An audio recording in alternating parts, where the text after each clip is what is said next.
"Doug, come here quickly." The excited mother-to-be called her husband Doug to feel the amazing manifestation of the life growing inside her by putting his hand on her belly. "I don't feel anything." Doug's voice sounded a little disappointed. "Just wait a minute. He's probably hiding. He'll start moving again soon." Joan and Doug had been married for a year already, and the little one who decided to greet his parents that day was welcome and already deeply loved. Not long ago, the baby stopped tormenting his mum with manifestations of toxemia, and Joan finally began to enjoy her pregnancy. Doug secretly dreamed that the baby would be a boy. From the moment they met at the cafe where Joan worked as a waitress, they knew they could easily find a common language. Later, when they started dating, they learned to negotiate in any difficult situation. But when it came to choosing a name for their future heir, they could not reach an understanding.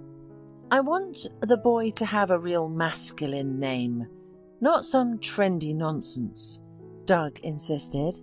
Joan was secretly sure that she would have a girl, but if a boy was born, she did not want to give in to her husband's name choice. She suspected that all his ideas on this matter came from her mother-in-law. Until the baby was born, the newlyweds lived separately with Doug's parents. But with the arrival of the child, Joan had to move to Doug's mother's house, and this prospect did not please her at all. "Maybe I can handle the baby by myself," Joan begged her husband. "You just don't realize how hard it is with newborns yet. My mum told me, and your parents live far away. But even if your mother decides to drop everything and come to help you, I won't be able to handle it myself. You know my character." "But your mother doesn't seem too happy when I just come to visit, and now I'm going to live under her roof with a newborn." "Oh, don't make things up, Joan. Mum is quite a difficult person, but she's kind at heart, just a little grumpy. But that's our family trait. Wait, I'll become like that soon, apparently. Will you stop loving me then?" Joan laughed in response and as always agreed with her beloved. In her eyes, he was a great authority. A guy from a good family who graduated from a prestigious university in the capital appeared in her life suddenly. Serving another coffee to a customer, she caught his brown eyes staring at her and even blushed a little. In the evening, Joan was already waiting for his call, and the next weekend she went on a date with him. 2 months passed, Doug made her a proposal, and they started living together. His mother, Mrs. Poust, was not too happy with the outcome of their hasty affair, thinking that her son was still too young and that the experienced girl had simply seduced him. But her son just laughed in response to his mother's concerns. He was happy with Joan, and since she got pregnant, he was ready to carry his beloved on his hands. As a child, Doug had mumps and was afraid he wouldn't be able to become a father, as his mother warned him several times. But all his worries were in vain, and the spouses eagerly awaited the arrival of their firstborn. The remaining month until the birth passed quickly, and soon the new father was holding his son. Doug named him Oliver, just as his mother had dreamed. After giving birth, Joan felt very weak, so she did not object to the baby's name or move to Mrs. Poust's house. However, it was not very pleasant for her to live there. Mrs. Poust was practically dissatisfied with everything all the time, and the baby did not evoke warm and tender feelings from her, which could be expected from a grandmother. Rather, she just tolerated him. But the reason was that the first look at the newborn, Mrs. Poust convinced herself that the child did not look like her son, and no assurances that he was just too young to look like anyone else convinced her. "I'm sure he's not your son," she constantly whispered to Doug. "Look, he doesn't look like you or her. He is so fair-skinned, and his eyes are nothing like yours. You were born with eyes as dark as a blueberry, and your skin was tanned, but this baby is so white." "Mum, it happens that children look more like their grandmothers, grandfathers, and even great-grandmothers and great-grandfathers. Joan's cousin is a blonde." "She probably dyes her hair," his mother retorted. "Mum, don't be ridiculous, okay?" Doug replied. "Oliver is my son and I love him." Time passed, and the young family still had to live in Mrs. Poust's house. Joan begged Doug to move out and live separately, but he just shrugged it off. He had a new job with a good position, and he had to travel on business trips constantly, leaving his wife and son in his mother's care. Then he started returning like a stranger, and Joan gradually began to suspect something was wrong. Doug's mood swings, his indifference, followed by increased attention to her with bouquets of flowers and gifts that no longer pleased her. Seeing all this, Joan got afraid that Doug was cheating on her. One evening, while picking up his shirts from his travel bag, Joan noticed a trace of lipstick on the collar. It was like an electric shock to her. Her worst suspicions were confirmed. With trembling hands, Joan reached for her husband's phone. Why did Doug lock it? He had never done that before. What is he hiding? Joan wanted to understand whether she was becoming paranoid, trying to catch her husband cheating. Maybe it was just because she had been at home with the baby for so long and gained weight, losing her confidence. Perhaps she was not as attractive to him anymore.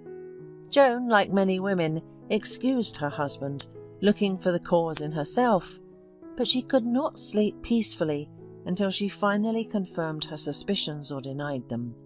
Doug was still affectionate with her, but he became somewhat distant. He practically did not leave his phone unattended, and if there was a sudden call, he immediately left the room. And then one day Joan got lucky. Her husband had just finished a phone call when his mother called him and he left, forgetting his mobile on the nightstand next to the bed. Joan grabbed it as if a hungry person used to grab a piece of bread. She wanted to know the truth, whatever it was. There was nothing suspicious among the calls, except that the name of someone named Andrew appeared too often, and Joan decided to take a risk. She pressed the call button, but instead of a male voice, she heard a woman's voice. "Yes, Doug? You forgot to say something, darling? Did you change your mind about coming?" Joan silently pressed the reset button on her phone and carefully placed it back in its place. She felt like she had fallen into a stupor. Her life seemed to have instantly shattered into a million tiny shards. "What will happen to us now?" she thought. "How could this be happening? And what should I do now?" Doug did not notice the change in his wife. He was sharing some plans with her, but Joan could not understand their meaning. She simply could not hear anything. Her husband suddenly seemed completely unfamiliar to her, and her entire life with him ended abruptly, like a dream. "I want to go visit Heidi tomorrow. Oliver and I will stay with her for a couple of days. She misses me," said Joan to her husband. Joan's sister lived on the other side of the city and had indeed invited her to come and visit.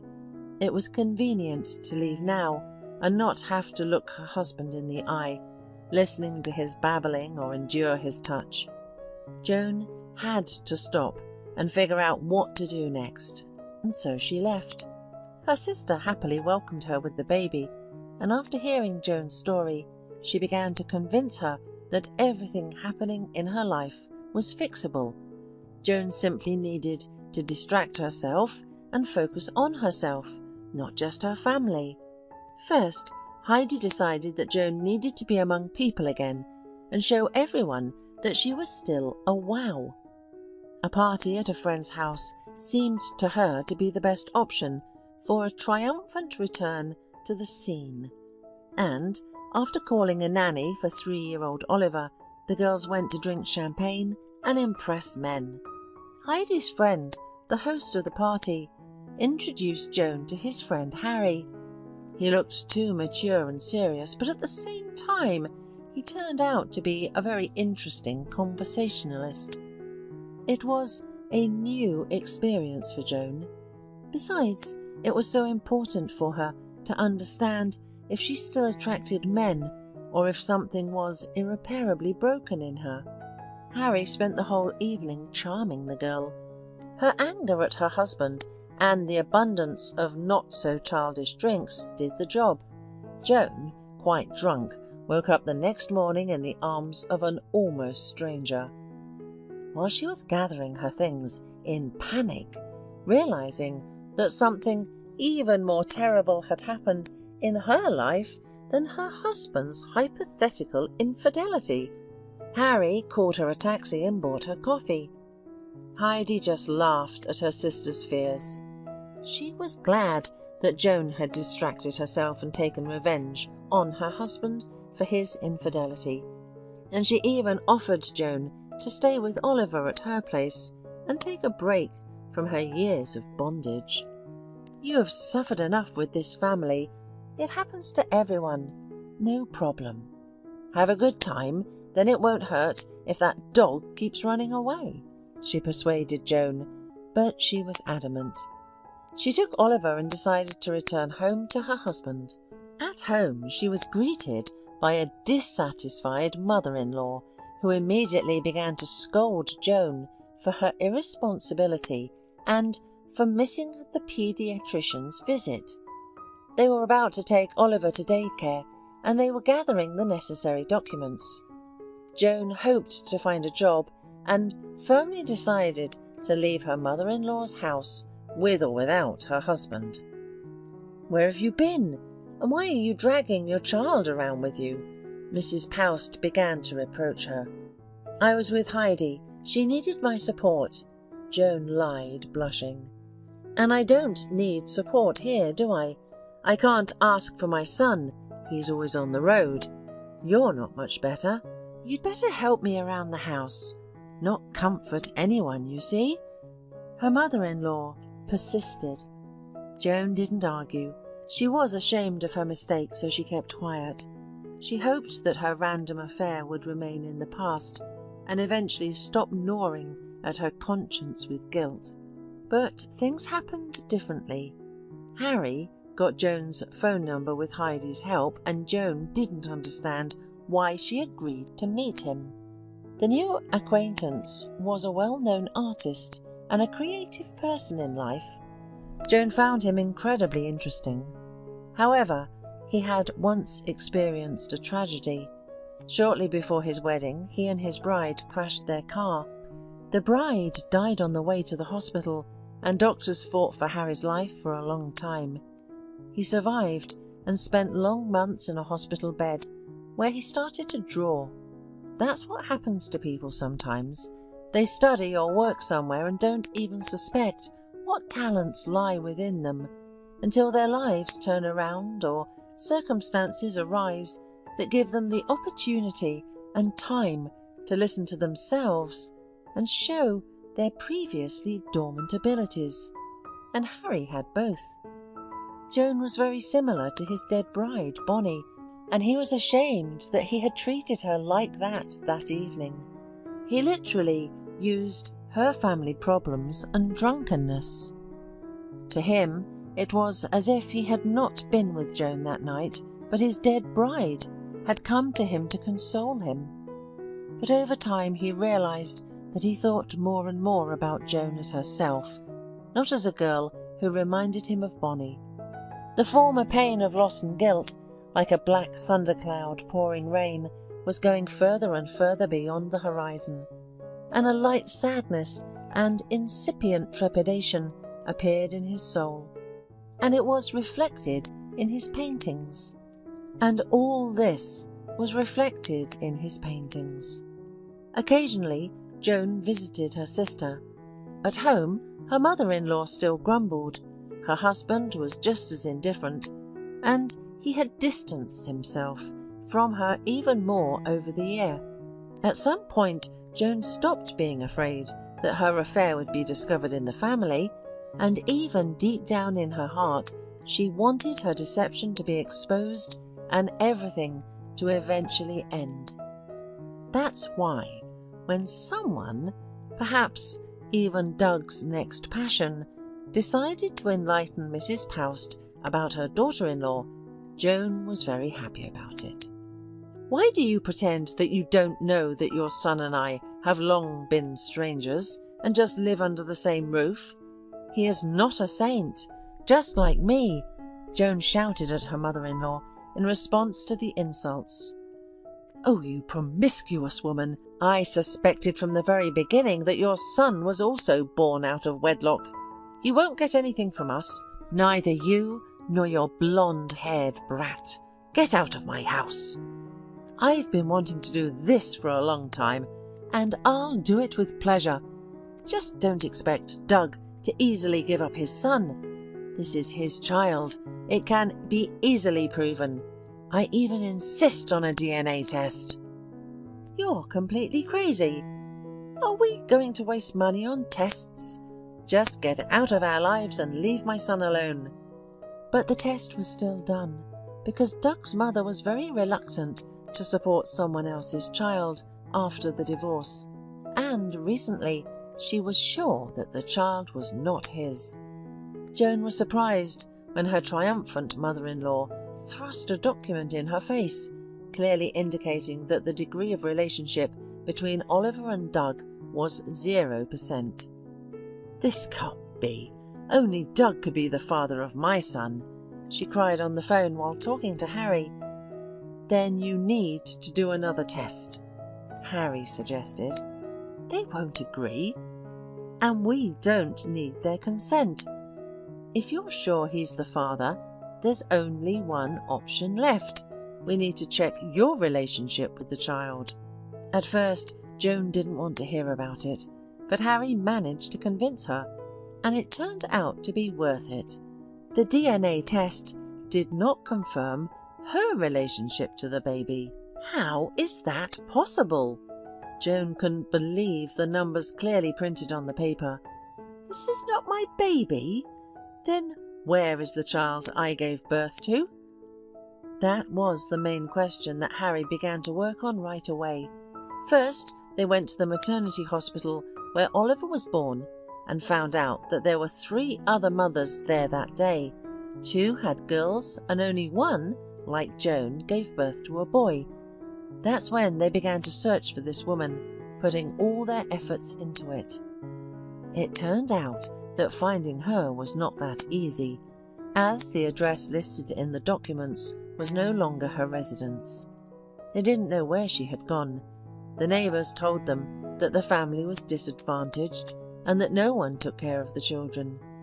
"She's a drinker," said a former neighbour, "and her husband was an alcoholic too. They seem to have gone somewhere to earn money, and the youngest boy was with them while the older one was taken away by Child Protective Services." It took months to search. Harry had taken Joan and Oliver to live with him, was sure of success, even when Joan was almost desperate.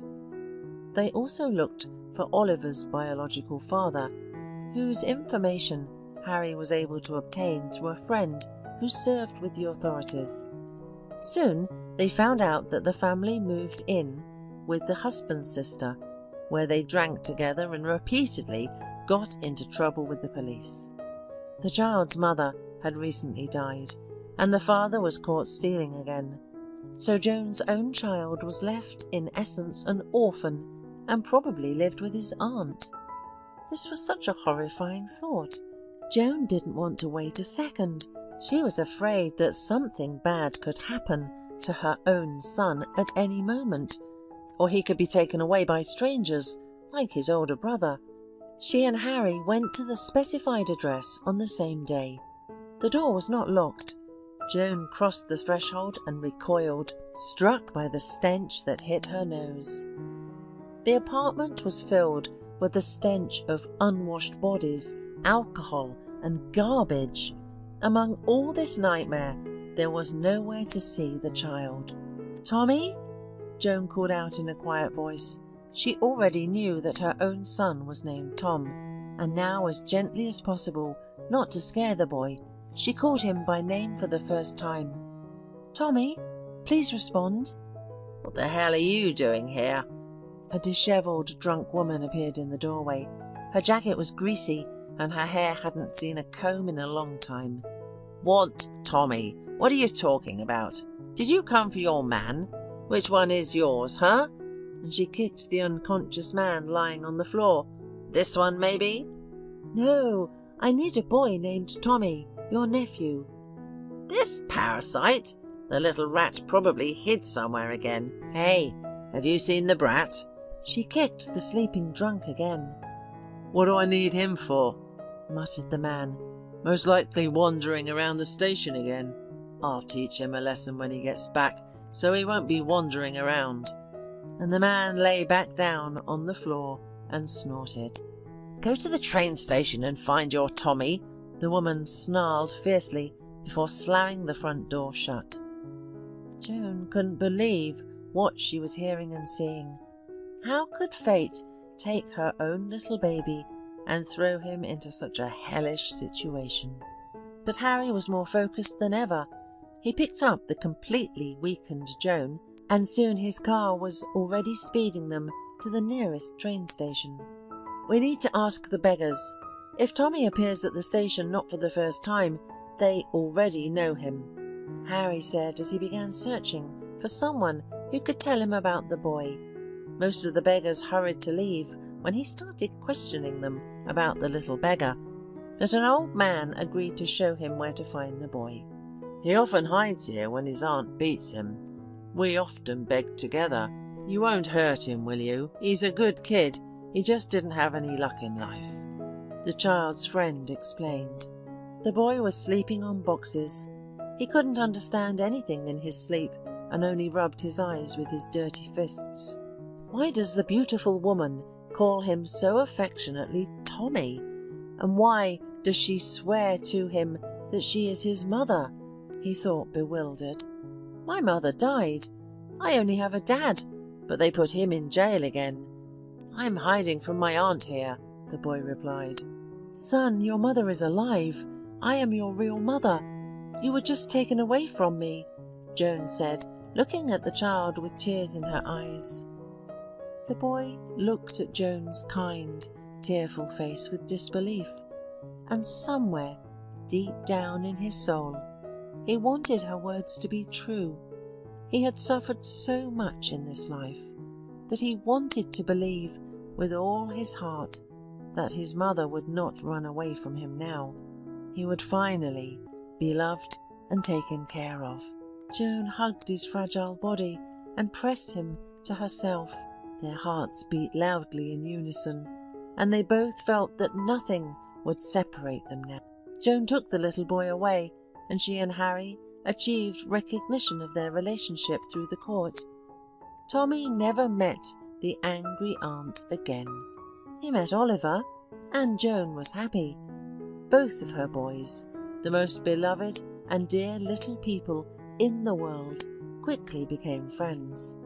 They felt like real brothers, boys born on the same day, even though they had different parents. They found true maternal love and care in Joan, and Harry was always there, becoming not only husband to Joan, but also the best father to these different but so dear boys to his heart.